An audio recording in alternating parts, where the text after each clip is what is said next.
Bonjour Véronique. Bonjour Chantal. Je suis très contente de te rencontrer parce qu'on va parler d'un dossier chaud, l'éducation.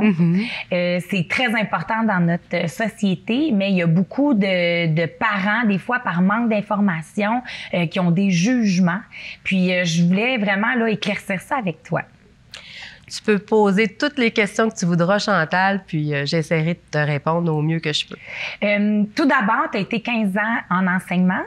Oui, en fait, j'ai enseigné pendant 15 années avant d'être élue au poste de présidente de mon syndicat local. Donc, je me suis promenée dans les écoles, surtout sur l'île Perrot, à Vaudreuil. J'ai eu mon poste à Sainte-Trinité d'abord. Puis, les dernières années, j'étais à l'école Léopold-Carrière à Lècoteaux. Wow. Je salue d'ailleurs les enseignants avec qui j'ai travaillé.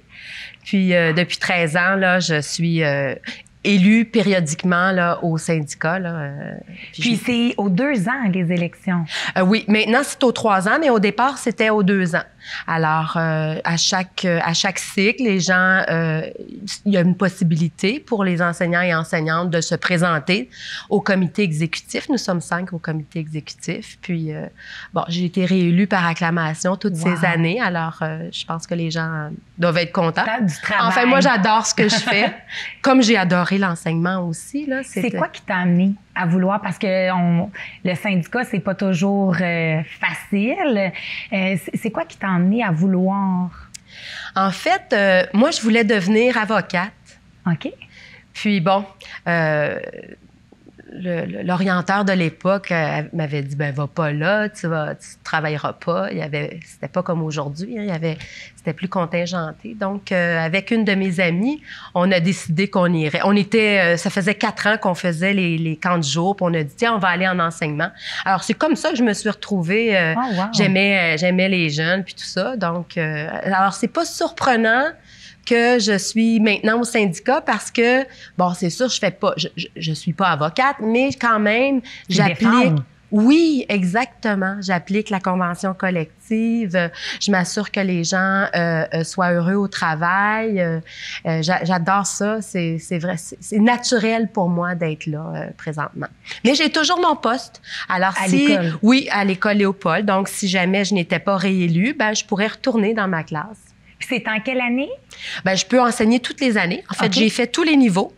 Mes niveaux préférés, là, c'est 2e, 3e, 4e. Là, c'est les niveaux que je préfère. Puis c'est quoi la qualité première? D'un enseignant? D'un enseignant. Ou d'une présidente de syndicat d'un enseignant? Ben, les qualités premières, en fait... vous savez, l'enseignement, c'est une profession qui nécessite énormément de savoir-faire, d'engagement, de patience, évidemment. Il faut être capable d'être très versatile, de s'adapter rapidement au changement parce que c'est pas un métier statique. Puis l'évolution de la pédagogie puis de la didactique se fait constamment parce qu'on étudie le cerveau, tout ça. Donc, ça prend des gens qui sont dévoués puis qui, évidemment, qui veulent faire réussir les élèves. Hein. Il faut aimer travailler avec les jeunes. C'est aussi quelque chose de très important. Puis, comme présidente de syndicat, c'est vrai que ça serait quoi? Ah, ça prend du courage, de l'honnêteté, ça prend de la conviction. Moi, je crois beaucoup en l'union, hein, les gens qui se réunissent ensemble. Je me rappelle de Régent Parent, qui était un des présidents de la Centrale des syndicats du Québec, qui disait « Seul, on va plus vite. Ensemble, on va plus loin. » Et moi, je crois beaucoup, beaucoup à ça. D'être ensemble, de travailler pour nos conditions de travail, de revendiquer. Puis, ça prend de la passion, de l'engagement. C'est un peu les mêmes valeurs. Il faut aimer aussi, faut aimer négocier, il faut aimer partager notre savoir-faire, il faut aimer... faut être dévoué pour les autres. Tout à fait. Rendre service. Quand on travaille pour la fonction publique, que ce soit en enseignement, les infirmières, les syndicats, il faut aimer rendre service. C'est ça qui motive les gens dans ces métiers-là. Puis, c'est sûr que là, avec la pandémie, ça a amené beaucoup de défis. Tout à fait. Moi, je dois dire que ce que je voyais dans les médias, c'était beaucoup le côté des élèves, que les élèves étaient malheureux avec le port du masque, de rester en bulle. Je trouvais que ça, il y avait une image négative. Puis, j'ai fait des animations dans quelques écoles avec Voyager à travers les mots. Puis, j'ai été agréablement surpris d'entendre les rires d'enfants, d'élèves comme avant. J'ai remarqué beaucoup de résilience auprès des élèves, mais j'ai remarqué énormément de fatigue auprès du personnel enseignant. Tout à fait. Puis je dis pas ça péjoratif, ça paraissait pas. Devant leurs élèves, ils étaient dévoués, tout ça. Mais je voyais quand ils quittaient, là, qu'il y avait un petit peu, là, tu sais, là, beaucoup de lourdeur de tâches, tout ça. Est-ce que tu pourrais m'en parler un peu de ce que ça l'a apporté? Tout à fait. C'est sûr que moi, je viens des écoles primaires, puis mon syndicat, c'est seulement les écoles primaires. Fait que j'ai pas tout à fait le regard des étudiants là, plus âgés. Mais disons, pour les petits de 5 ans à 12 ans, c'est sûr qu'ils vivent le stress, puis les enfants vivent des frustrations de ça, mais les enfants sont des éponges, donc ils apprennent rapidement à faire les règles de distanciation. Nous, ils portent pas le masque, les plus petits, à se laver les mains, tout ça. Puis, ils aiment être à l'école. Oui. Hein? Ils aiment être à l'école. Les enfants, c'est pas fait pour être stationnés pendant des heures derrière un écran quand ils sont petits pour apprendre à distance. Ça leur prend leurs camarades, ça leur prend leur milieu de vie où ils s'épanouissent. Puis les enseignants et enseignantes, oh mon Dieu, fatigués non pas parce que c'est pas l'enseignement qui les fatigue, c'est de devoir constamment s'adapter parce que le ministre de l'Éducation a changé les règles moult fois et c'est à chaque fois s'adapter aux nouvelles règles. C'est ça qui les épuise aussi, puis c'est d'apprendre à faire l'école à distance, hein, parce que faut se le dire, ils ont dû s'approprier les méthodes informatiques rapidement. Puis aussi, à l'école, la vie de l'école est changée parce que, bon, les enseignants vont à l'école, donnent leurs leçons, puis après, retournent à la maison pour faire leur travail personnel là, hors de l'école le plus possible pour suivre les règles sanitaires. Ce qui fait que un milieu de travail est sain là, quand on se réunit autour de la table pour le dîner, etc., les échanges, tout ça, ça manque aux enseignants. C'est l'isolement, c'est ça, c'est un peu l'isolement. Le groupe n'est pas là. Puis, comme je vous ai dit, tellement de nouvelles choses à faire, à maîtriser, à apprendre. Puis dans les écoles, on va se le dire, c'est pas évident, les règles de la santé publique. Hein? Quand je pense à l'aération qu'il faut faire manuellement, par exemple, dans les vieilles écoles, ouvre les fenêtres, ferme les fenêtres, laisser la porte ouverte, enseigner la porte ouverte. Il y a un paquet de choses un paquet de facteurs qui deviennent des irritants pour les enseignants au quotidien à cause de la pandémie. Donc, c'est pas. Puis avant la pandémie, oui, il y avait déjà une pénurie d'enseignants. Tout à fait. Fait qu'on avait déjà un peu des lacunes. Oui. Fait que là, avec la pandémie, c'est encore c'est plus difficile. Ça s'est exacerbé. Tout à fait. Vous me parlez de pénurie, puis ici, au Centre de services scolaires des Trois-Lacs, on peut dire qu'on est le centre le plus en pénurie au Québec. Mais en fait, toute la deuxième ceinture de Montréal, les grands centres aussi, tout le Québec, mais spécifiquement ici pour des choix que le Centre de services scolaires a fait il y a de nombreuses années, qui fait en sorte que des étudiantes disent, moi, je vais pas choisir ce centre-là, par exemple, parce que je peux pas travailler 4 jours semaine, ou je vais pas choisir ce centre-là parce que c'est très difficile d'avoir une semaine de congé pour aller... La commission scolaire, elle a cette réputation-là? Oui, le centre de service ici, c'est un centre de service qui ont fait le choix tu as signé ton contrat à temps plein, tu vas travailler à temps plein pour toutes sortes de raisons historiques. Oui. Mais puis là, ben, évidemment, pour la pénurie qui est très, très grande, les enseignants sont obligés de faire du dépannage. Il n'est pas rare que quand il y a un enseignant absent, ce sont les collègues qui vont venir heure par heure remplacer. Donc, dans une journée, un enfant peut avoir 5 enseignants de l'école pour remplacer parce qu'il n'y a pas personne. Et puis, la pénurie, on ne réglera pas ça, pas comme le ministre prétend la régler. La pénurie, on va la régler si on rend la profession attrayante. Oui. Puis ça part par les salaires. Pourquoi les hommes choisissent pas l'enseignement? C'est pas juste parce que c'est un métier de caring, comme on dit, mais c'est aussi, on est les moins bien payés au Canada. Tant qu'on rendra pas des salaires compétitifs avec d'autres professions, vous savez, on fait 4 ans d'université. Oui, c'est énorme. Hein? Tu fais 4 ans d'université, tu regardes d'autres professions où il y a 4 ans d'université, ben, puis que le salaire est beaucoup mieux, ben ça, c'est une des causes, mais c'est pas que le salaire, hein? Ça fait 10 ans, 15 ans que le Québec néglige les employés de l'État. Donc, on voit dans les écoles de l'épuisement. Puis, les jeunes, quand ils font le choix là, de choisir un métier à l'université, ben ils voient les difficultés que les enseignants ont dans leur quotidien. Puis ils n'ont pas que des difficultés, là. Mais là, on en parle. Oui, parce que il faut absolument dire que dans les écoles, c'est des milieux de vie extraordinaires. Oui. Puis les enseignants au quotidien font des petits miracles. Puis c'est ça qui les motive, oui. Le sourire des enfants, qu'ils apprennent tout ça. Mais la pénurie, mon Dieu, si le gouvernement veut régler la pénurie, il faut qu'il s'assoie aux tables de négociation. Puis il faut absolument qu'il nous donne de meilleures conditions de travail. Sinon, ça va que s'empirer. Ça va être.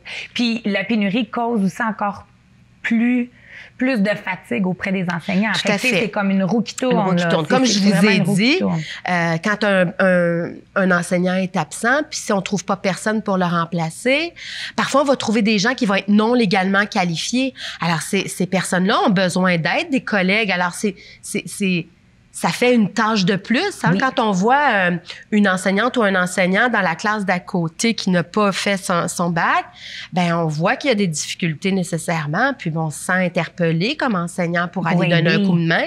Donc, ça s'ajoute à la tâche, évidemment. Est-ce que, c'est pas dans le jugement, moi, je suis moi-même maman, donc, puis ils n'ont pas la même facilité à l'école, puis je veux pas nécessairement que toutes mes filles se définissent par l'école. Je veux absolument qu'il y ait un métier, un secondaire 5, mais je sais qu'ils n'iront pas tous à l'université. Ils n'ont pas la même facilité.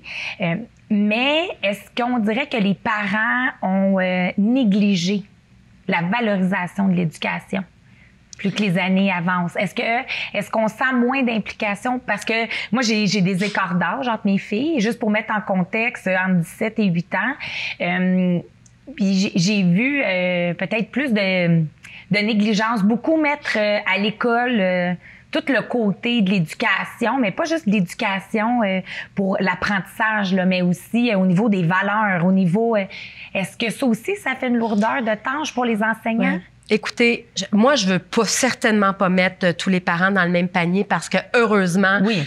La grande majorité des parents sont là, ils collaborent, ils veulent que leurs enfants réussissent, etc. Moi, je ne mettrais pas tant ça sur le dos sur les parents. La valorisation de la profession puis l'importance de l'école, c'est quelque chose de sociétal. Hein? Oui. Si soi-même, on est allé à l'école, ben on va avoir tendance à dire à nos enfants, ben il faut y aller, puis c'est important, puis tout ça.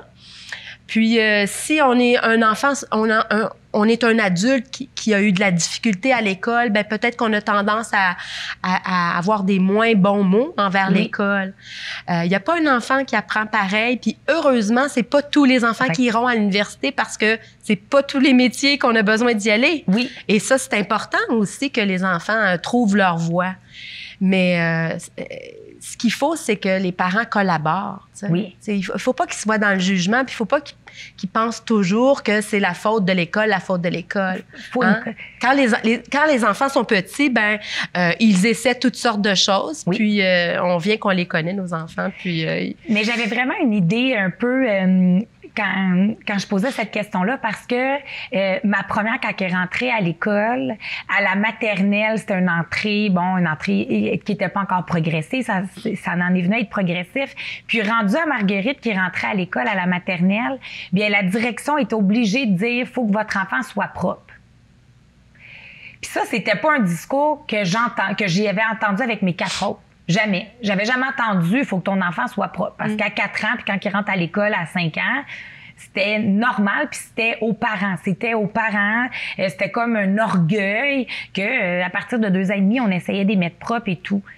Puis là, on est obligé de le dire. Ben, vous savez, les enfants d'aujourd'hui sont pas les mêmes que les enfants d'il y a 10 ans, 15 ans, 20 ans, 30 ans. Puis, malheureusement, on voit des enfants qui arrivent à l'école, comme vous le dites, pas propres. Donc, peut-être que c'est quelque chose qui a besoin d'être nommé.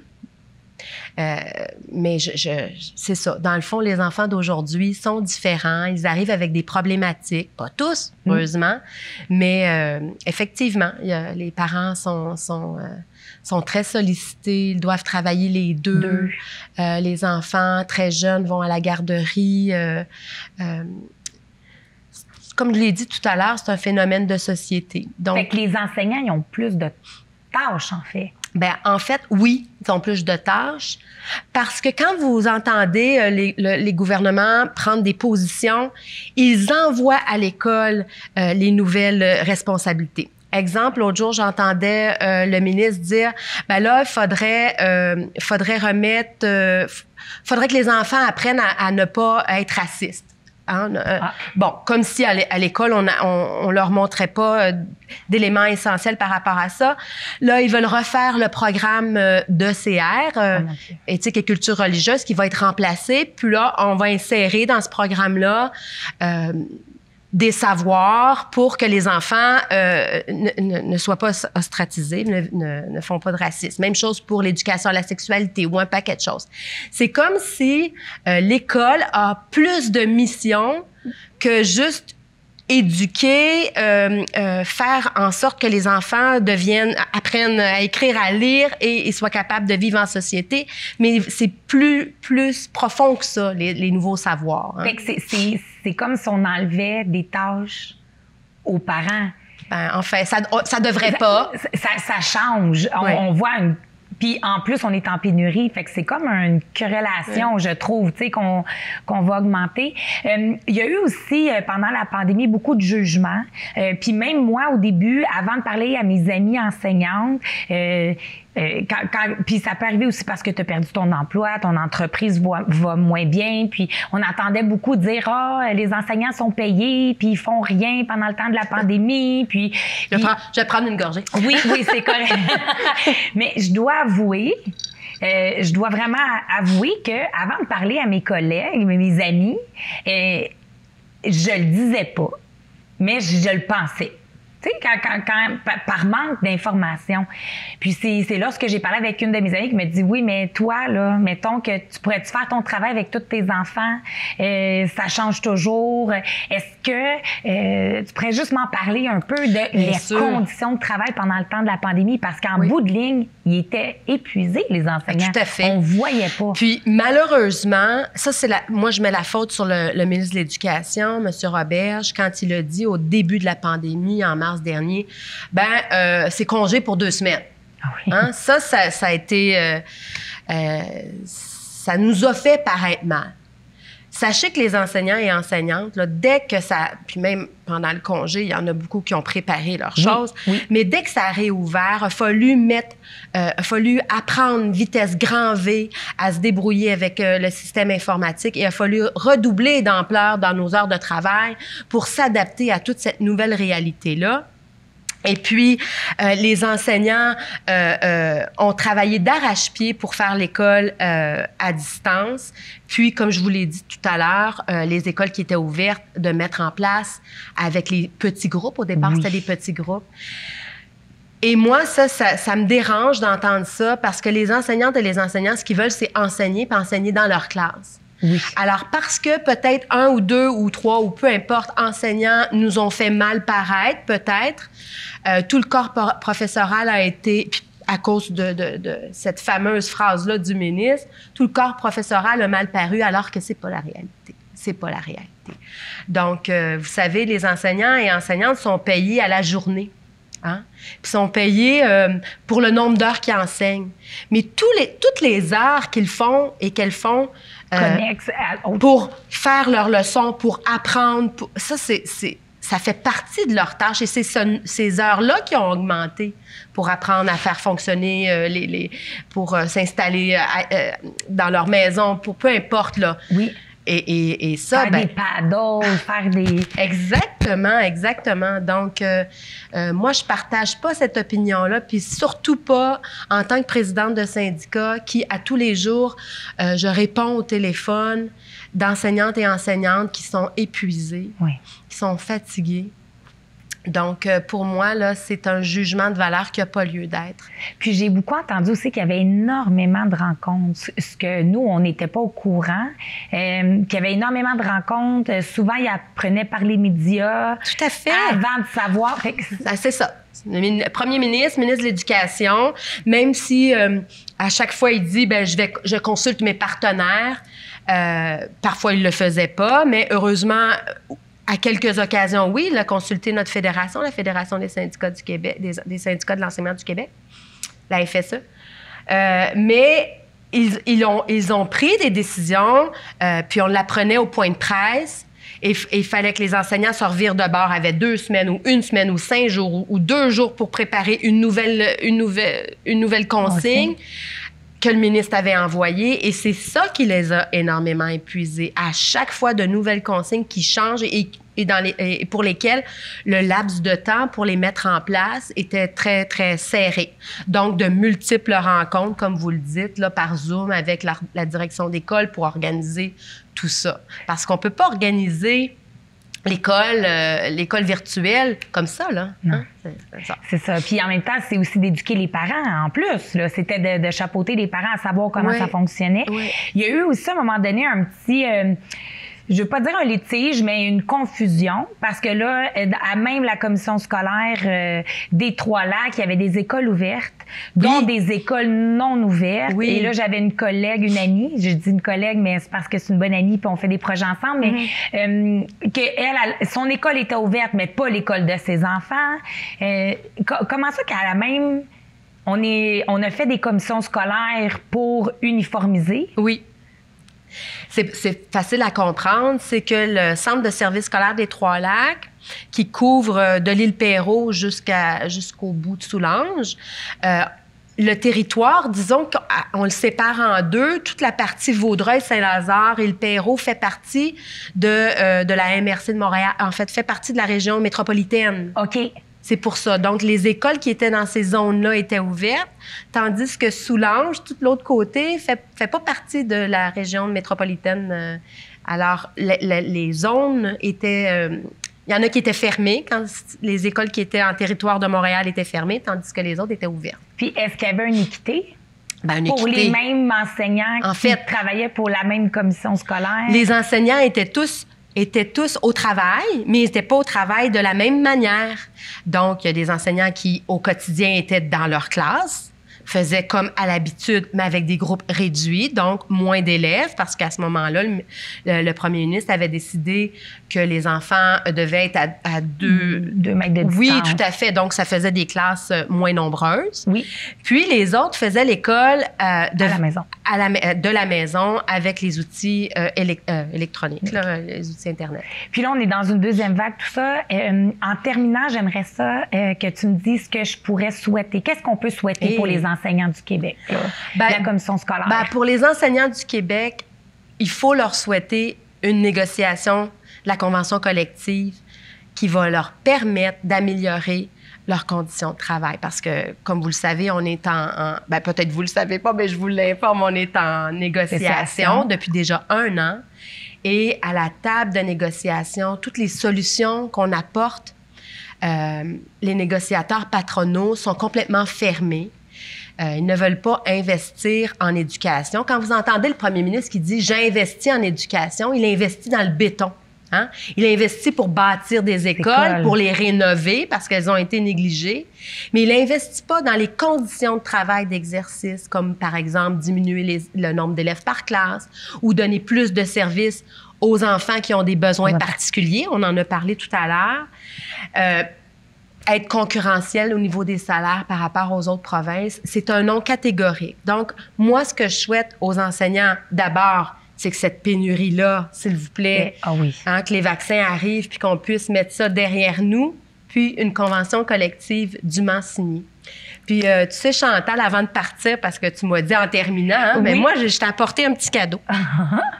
Parce qu'on est en négociation, puis c'est un cadeau que notre syndicat te fait parce que tu as accepté de nous laisser prendre parole. Et puis c'est un très beau masque, très de mise, avec la pandémie, avec le beau signe. Le logo en éducation, il faut que ça change maintenant. Et je le trouve magnifique, votre chandail. Il est beau. Vraiment. Oui, en éducation, il faut que ça change maintenant. J'aimerais ça, en terminant, dire aux auditeurs que c'est important de valoriser l'éducation. Tout à fait. C'est vraiment important parce que c'est la richesse de demain. Tout à fait. Quand on investit $1 en éducation, ben ça rapporte $1,25, $1,50 à la population parce que la population du Québec est mieux éduquée. Elle peut faire face aux défis de demain. Donc, c'est important de valoriser. Puis c'est important à l'école. C'est important d'envoyer les enfants à l'école le plus longtemps possible. Puis de valoriser le travail des enseignants. Tout à fait. Sans eux, là, on serait une population beaucoup moins éduquée. Puis je les remercie d'ailleurs, les enseignants et les enseignantes que je représente, de faire ce travail, cette profession, parce que pour moi, c'est une profession, avec tout l'énergie et le cœur qu'elles ont au quotidien. Merci beaucoup. Ça me fait tellement plaisir. Tu peux me réinviter quand tu voudras. Merci.